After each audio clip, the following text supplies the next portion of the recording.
Bonjour tout le monde, bienvenue sur les secrets de Muriel, j'espère que vous allez bien. Aujourd'hui je suis avec Olivier Chaput puisque nous allons faire une recette salée. Et ouais, une fois n'est pas coutume, une recette salée.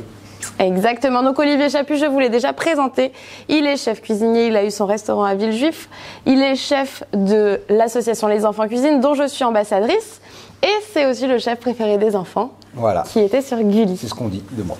Alors qu'est-ce qu'on va faire aujourd'hui ? Aujourd'hui, on va faire une petite croûte d'herbe pour accompagner soit des poissons, soit des viandes blanches. Alors c'est hyper sympa, c'est hyper ludique et puis ça amène un petit côté croustillant sur des choses moelleuses comme le poisson. Très bien, c'est parti.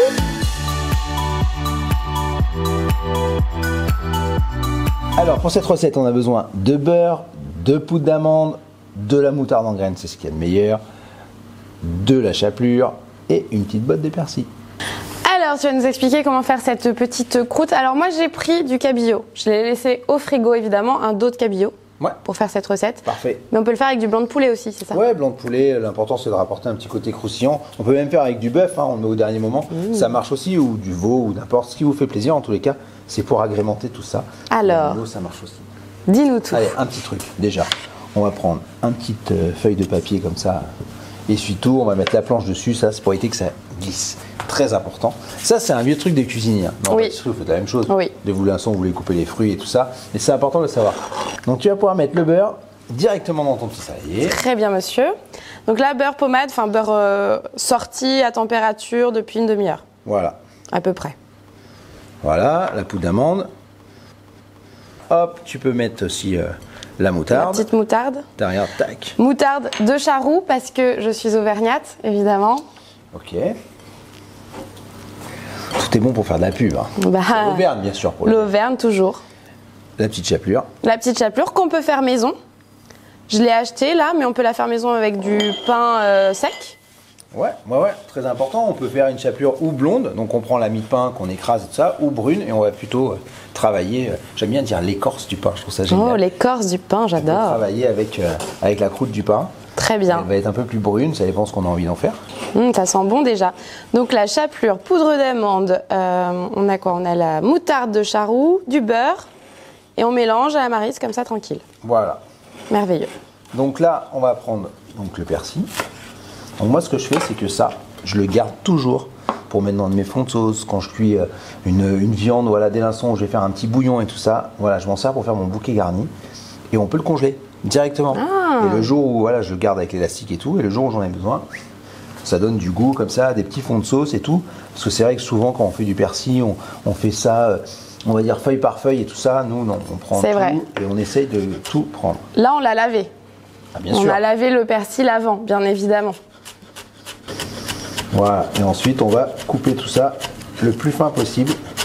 Et on fait vraiment attention à ses doigts, le pouce il est derrière. On fait pas comme les cuisiniers à la télé qui regardent pas comme ça leurs doigts. On fait pas ça, c'est interdit ça. Je tiens à toi Olivier quand même. Voilà, et vous voyez là, le couteau en fait, il fait vraiment un élan, ce qu'on appelle le chemin de fer en fait, le train, vraiment à l'ancienne, vous savez, les trains à vapeur qui fait...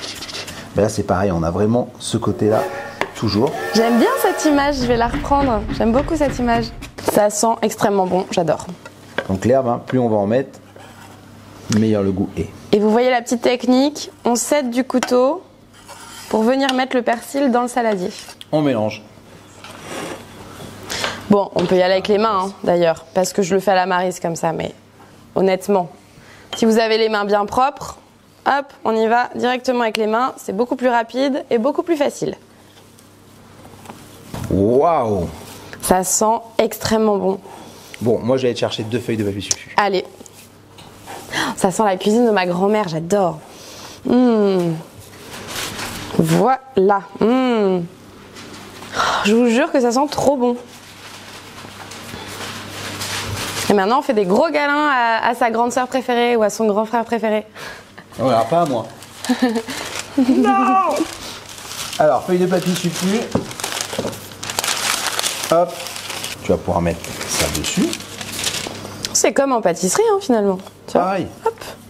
Ouais, vous faites les petits craquelins, non, sur les choux, les choses comme ça. Là, t'as pas besoin de l'étaler en fait. Tu le laisses en boule. Comme ça, ça fera pas du tout de trou en fait dans la croûte normalement. rectangulaire. Bon, on n'est pas non plus en train de faire de la géométrie. Hein. J'ai un filet qui est à peu près grand comme ça, en longueur. Ça te va? On va couper après, tu vois. Ok. Hop, on prend une autre feuille et on va l'étaler gentiment.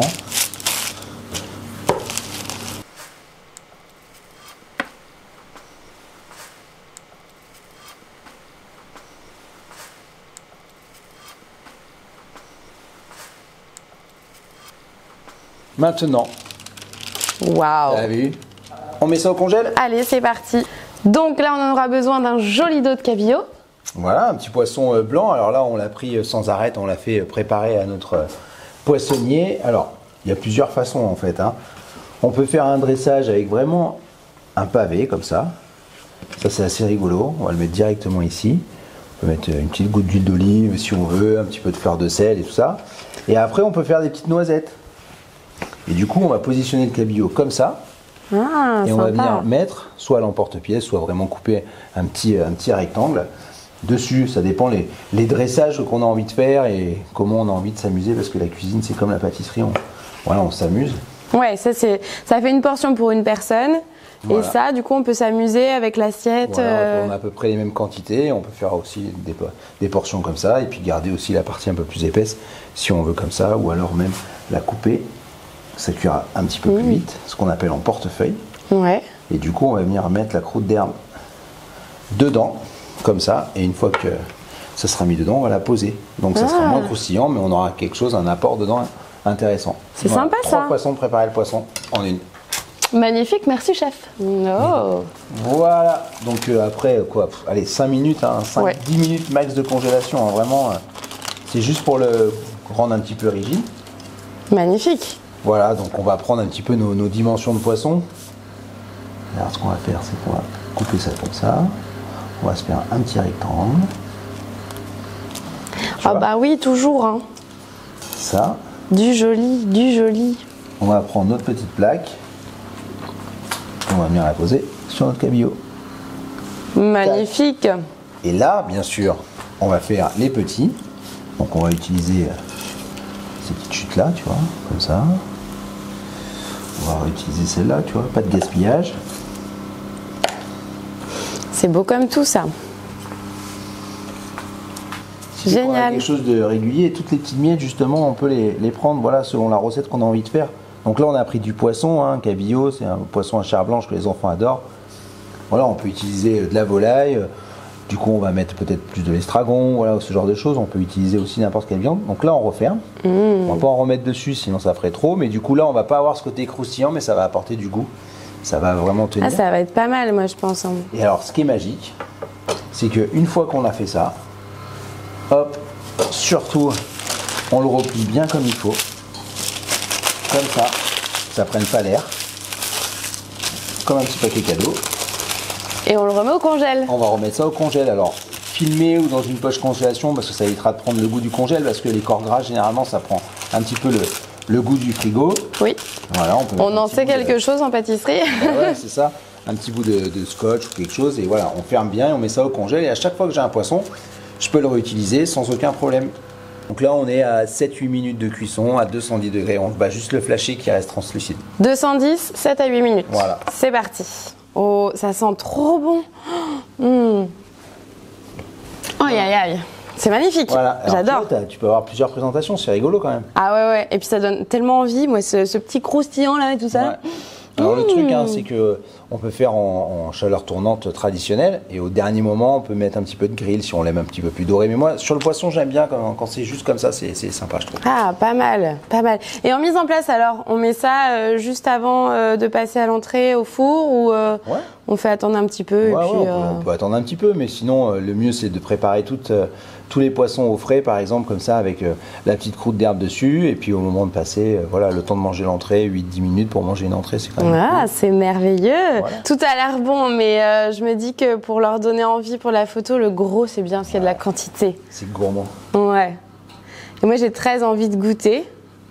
Donc, je pense que je vais goûter un petit. Et je vais goûter le sandwich aussi. C'est chaud, hein. Franchement, c'est chaud, mais c'est trop bon. J'adore. C'est amusant, on peut mettre toutes les épices qu'on veut. Les épices, on peut mettre voilà, du curry, on peut mettre du piment d'Espelette. Après, voilà, quand on a la base, en fait, l'herbe peut être De remplacée. l'ail, moi j'adorerais un petit peu d'ail dedans. Ouais. Mais là, le persil Allez, et le petit tout. secret d'olive, parce que toi, tu as les secrets de Muriel. Le petit secret d'olive, quand tu fais exactement la même chose, tu rajoutes de l'ail. Tu prends la même base que là, tu rajoutes de l'ail et tu fais des escargots avec. Oh, j'adore. J'adore, j'adore. Bon, j'espère que cette recette vous plaît. Vous avez vu, elle est extrêmement rapide, simple et goûteuse. Ça, vous ne le savez pas, mais vous me faites confiance, évidemment. On n'oublie pas. On like la page, on like la chaîne YouTube, on like tout, on s'abonne, on y va, on fonce et tout ça parce que, attention, 1 million de vues à la fin de l'année. Bien sûr, ça c'est prémonitoire. À bientôt. Ciao, ciao.